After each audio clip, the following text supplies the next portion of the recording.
there. I was going to recommend to someone that they had a look at the recommended text for DE 4101 Engineering Fundamentals, and it occurred to me as I was scrolling through the process that it's not exactly straightforward, so maybe a short video might be useful. So I've just got my browser open here, and I'm going to access the library through our intranet. You'll have a different way through my Open Polytech, but once you're underway, it should be the same process. So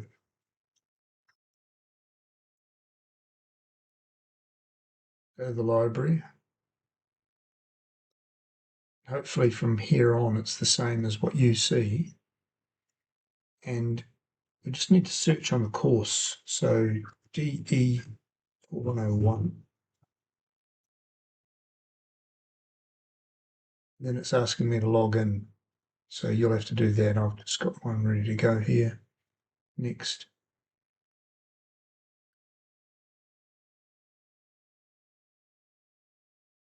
It's not exactly fast, but we will get there. The book's not in great quality, but it's definitely a good resource. So this is where you get your old exam papers as well. So there's 3 of those here, but that's for later.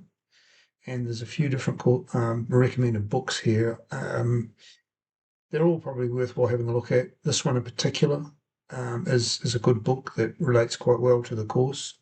This one is Engineering Fundamentals. That's also another good one. So worthwhile spending a little bit of time on if you're stuck for something, want some extra material or want some extra problems to work through. But this is the main one we've used over the years, and it's well written. It's got a bit of maths at the beginning, so if you're a bit maths challenged like I am, well then that's a good resource, the first chapter or so.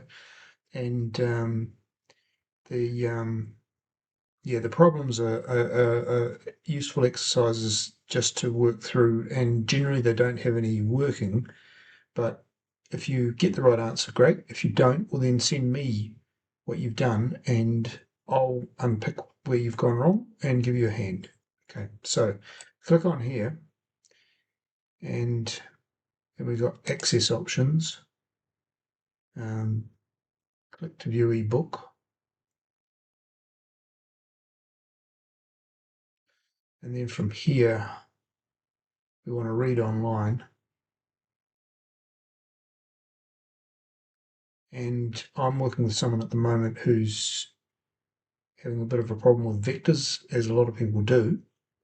So I'll just go down here, and I know that chapter 4 is where we want to be. As you can see, the quality of the book is not fantastic, but ignore that. It's the content that's really what we're interested in. And I'm just going to scroll through this material here. You will find that this is fairly aligned with our learning material. I've tried to do that as I've done edits to the course material. So, parallelogram forces and so forth, that's all there in the course material and so on. And different components of force vectors. So, yeah, it's a good alternative, and it's always available. And I would actually recommend buying the hard copy of the book, but that's up to you. It'll be $100 and something odd, but it's useful for this course and for engineering mechanics and a little bit of strength of materials as well. So the problem that I wanted to work on was this 4.5, and there's a couple of videos on my YouTube channel to look at covering how to do this analysis both graphically and mathematically. So anyway, that's how you get to the book, and it's a pretty useful additional bit of resource. Okay, that's all. Thanks.